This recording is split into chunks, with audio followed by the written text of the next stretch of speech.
Take a look at this flag. Green, white, and red. If you ask anyone on the street what these colors represent, you'll likely hear the same answer: basil, mozzarella, and tomato. The pizza connection. It's a marketing masterpiece, a delicious story told in pizzerias from Rome to New York. But what if I told you that everything you knew about the Italian flag was actually a myth? What if the truth was far more revolutionary? To find the truth, we have to travel back to 1797.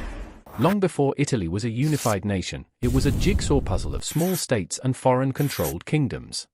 Enter Napoleon Bonaparte. During his Italian campaign, Napoleon's troops brought more than just weapons, they brought the ideals of the French Revolution. The first tricolor wasn't born in a kitchen, but in the Cisalpine Republic. They wanted a flag that mirrored the French blue, white, and red, but they swapped the blue for green, the color of the Milanese Civil Guard. It was a symbol of local authority and revolutionary change. But over time, the meaning evolved. By the time Italy finally became a single nation in 1861, the colors took on a deeper, almost spiritual significance. Officially, they represent three religious virtues: green for hope, white for faith, and red for charity. However, ask any Italian patriot, and they'll give you a more poetic map of their land: green for the rolling plains and hills, white for the snow-capped Alps, and red for the blood spilled during the bloody struggle for independence. So, where did the pizza story come from? It wasn't until 1889, nearly a century after the flag was born.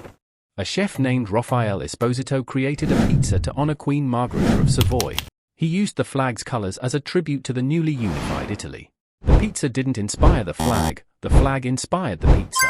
It was a brilliant move that eventually turned a political symbol into a global culinary icon, effectively burying the revolutionary history under layers of cheese and tomato sauce. The Italian tricolor is more than just a menu.